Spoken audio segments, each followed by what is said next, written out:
Bom dia, ministro Maílson. Bom dia, Kiko. Prazer é meu. Obrigado pelo convite. Ministro, a gente tem visto aí o desafio mundial, mas eu gostaria de puxar um olhar aqui para o nosso país, né? Talvez algo que ninguém imaginasse conviver, os empresários que já vivem num cenário brasileiro de burocracia, elevada carga tributária, dificuldades do dia a dia, agora convivem com as portas fechadas. O senhor, como um grande economista, que foi ministro da Economia, como é que o senhor vê essa retomada pós-Covid? Olha, Kiko, se nós formos bem-sucedidos no isolamento social, se não houver sobrecarga do serviço de saúde, se conseguirmos preservar a maioria dos empregos e salvar uma quantidade razoável de empresas do colapso financeiro, eu acho que pode ser uma recuperação muito rápida. Nós poderíamos ver o início da recuperação, provavelmente no último trimestre do ano, e cai rapidamente até lá e depois sobe rapidamente. É uma coisa parecida com o que aconteceu, por exemplo, na crise de 2008 e 2009. Agora tem uma diferença. Naquela época era uma crise financeira, ou seja, bancos e outras instituições financeiras quebravam. Agora é uma crise de produção. Né? Você tem um isolamento social que reduz a demanda da economia, o fechamento do comércio que reduz a atividade econômica, a redução do preço das commodities que reduz a demanda por produtos do agronegócio e do setor mineral brasileiro. E vai depender muito de quantos dias vamos perder. Né? Eu acho que o governo tem uma orientação razoavelmente boa nesse momento, na área da saúde, que é o isolamento social, e o isolamento social todos já aprenderam, é para achatar a curva de ascensão dos casos e de mortes e permitir que o serviço de saúde possa atender razoavelmente os casos, né, que vão para a internação, para a terapia intensiva e assim por diante. No caso do Ministério da Economia, eles demoraram um pouco para perceber a emergência. O ministro falava que a crise será enfrentada com reformas, ninguém tem dúvida sobre a importância das reformas, mas aquele momento era de emergência. Emergência com a ação do governo com 3 objetivos simultâneos. Primeiro, salvar vidas, isso é o mais importante. Segundo, pôr dinheiro na mão das pessoas, dos trabalhadores, né?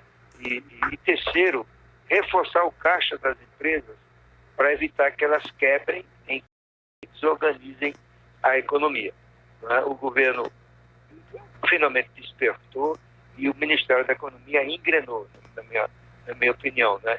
A cada dia eles estão atuando mais, ainda tem problemas de implementação, mas eu diria que as medidas, de um modo geral, elas são muito potentes e estão na direção correta.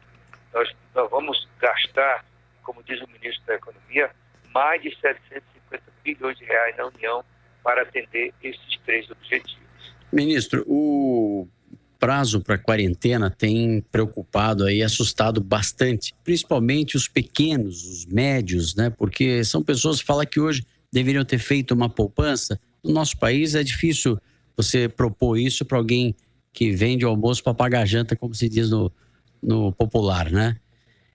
Qual o prazo que seria suportável para essas empresas aguentarem e não quebrarem? Olha, a rigor, as empresas podem demorar muito, né, aguentando a situação se elas receberem o auxílio das medidas que estão sendo anunciadas.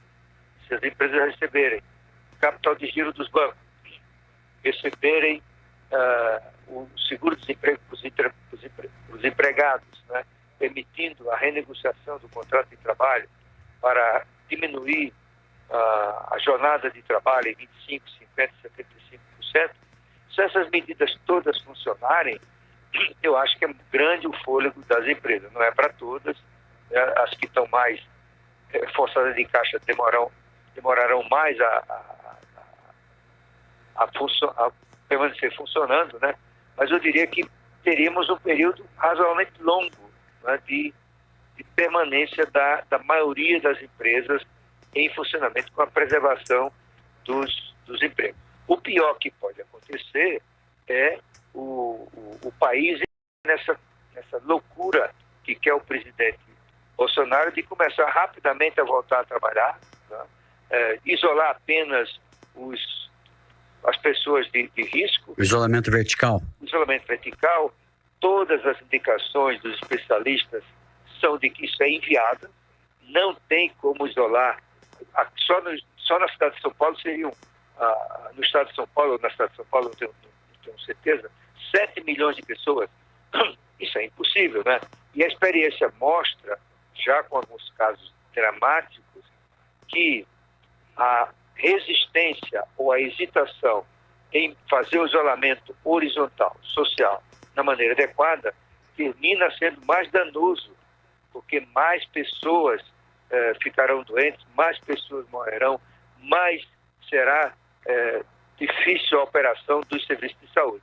Portanto, a saída, como quer o presidente Bolsonaro, de voltar à atividade econômica rapidamente, poderá ser um efeito danoso em termos de vidas, em termos de economia, muito maior do que a orientação atual, que é a orientação da Organização Mundial da Saúde e é o que vem sendo adotado por todos os países. Se você olhar os casos da Itália, do Reino Unido e dos Estados Unidos, em que os chefes do governo chegaram até a fixar prazo para acabar o isolamento social, agora estão pagando um preço alto em termos de pessoas contaminadas, em termos de mortes.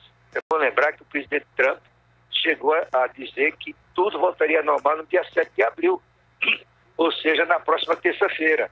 E agora ele tomou a medida mais drástica para o isolamento social até o dia 30 de abril.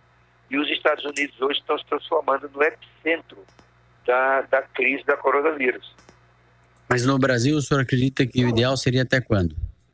É difícil dizer, né? Só os especialistas da saúde podem dizer. Mas eu acho que dificilmente a gente vai conseguir voltar à normalidade, à retomada das atividades antes do fim do mês de abril. Ministro, Mailson da Nóbrega, muito bom dia. Queria fazer uma pergunta com relação à reforma administrativa que estava sendo esperada. O senhor é a favor que essa reforma seja discutida e votada mesmo na atual crise? Pode ajudar o Brasil também? Olha, eu acho que pode ajudar em termos de sinal. Essa reforma administrativa, ela tem uma importância que poucos perceberam. As pessoas dizem que a reforma administrativa vai reduzir gastos, vai reduzir privilégios, isso é verdade, mas ela é fundamental para reforçar um pilar do Estado moderno. Os Estados modernos, a partir do século XVIII, se estruturaram com base em serviços públicos profissionais. Funcionários selecionados por concurso, o mínimo de indicação política, pelo contrário, a blindagem do funcionário contra a interferência política no serviço público. E se você olhar na história, eu estou defendendo esse ponto no artigo meu dessa semana na revista Veja, a minha coluna, todos os países que se tornaram potências ou impérios ao longo da história, desde 2 séculos antes de Cristo na China, quando tudo começou, né? A China já fazia concurso público 2 séculos antes de Cristo. Todos esses países que ascenderam a essa condição tinham serviços públicos profissionais, bem educados, bem preparados e com salários compatíveis com a sua retribuição à sociedade. Ou seja, com capacidade não só de operar o Estado, em crises como essa, por exemplo, como prestar bons serviços à sociedade. Não à toa, os países asiáticos que mais rapidamente estão saindo da crise são aqueles que têm serviço público profissional de alta qualidade.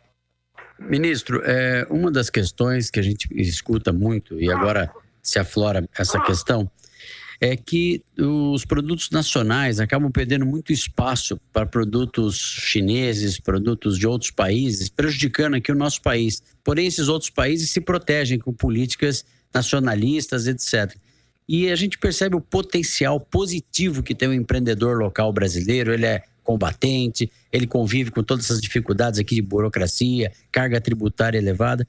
Por que a gente não consegue ter uma política de incentivo aos empresários brasileiros? Ou seja, não só aos empresários, aos produtos nacionais A gente percebe os produtos asiáticos muitas vezes prejudicando grandes setores aqui no nosso país. O que é possível ser feito, na opinião do senhor, para que a gente possa incentivar a indústria nacional?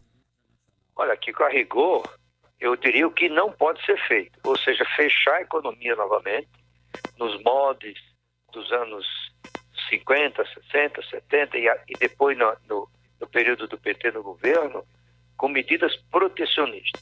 A experiência mostra que se fechar em si mesmo, o país regride, porque não tem estima à competição, não tem estímulo ao avanço tecnológico, não tem estímulo à busca da produtividade, porque todos estão protegidos da concorrência mundial. Portanto, o país tem que encarar seriamente a ideia contrária, a ideia de abrir a economia. A China é o que é hoje, porque ela teve políticas adequadas no campo da educação, da infraestrutura, né, das regras de funcionamento da economia.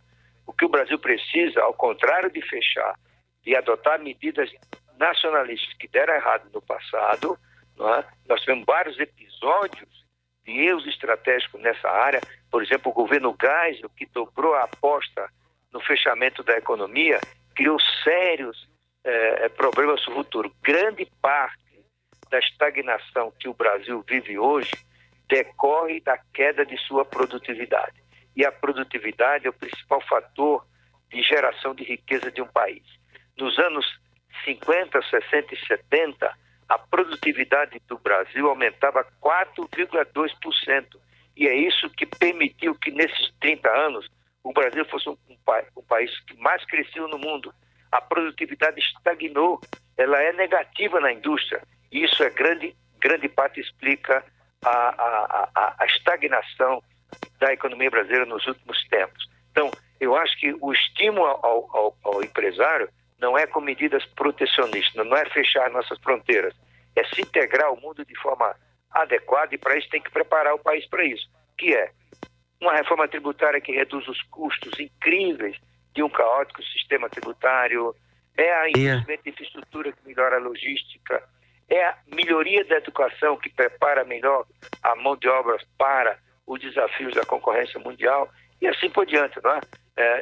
Chega de retrocesso. Eu acho que não é hora, deixa-me repetir isso, de reestabelecer políticas protecionistas que deram errado no passado. Um país precisa ser protegido da concorrência externa nos estágios iniciais de seu desenvolvimento. Os Estados Unidos fizeram isso, outros países da Europa também o fizeram, a China fez, a Coreia do Sul, etc. Mas depois você tem que parar, tem que começar a liberar, né? Essa fase o Brasil já passou. Sem dúvida. Foi dos anos 30, 40 e 50. Não, o que eu me refiro, na verdade, também, quer dizer, é a dificuldade interna que hoje o empreendedor enfrenta com burocracia, leis conflitantes. Mas, enfim, nós estamos chegando aqui ao final do nosso tempo, ministro. Eu queria muito agradecer. É sempre um prazer poder ouvir a sua experiência, somar aqui com o Vale do Paraíba, que é um ponto importante aí do desenvolvimento do Estado de São Paulo. Muito obrigado, Kiko, pelo convite. Bom, eu queria encerrar dizendo que eu concordo com você, viu? Essa história da excessiva burocracia, a bagunça do sistema tributário, a logística que não funciona, os portos que são ineficientes, tudo isso são obstáculos à operação adequada do empresário brasileiro, que é muito preparado, tem garra, está disposto a produzir. O governo tem uma parte a fazer nesse campo, que é dar-lhe as condições ambientais para ele operar bem e melhor. Perfeitamente, ministro. Mais uma vez, muito obrigado pela sua participação aqui no Jornal da Manhã da Jovem Pan. Um grande abraço, Kiko, para você e seus amigos. Um abraço, ministro. Tchau, tchau.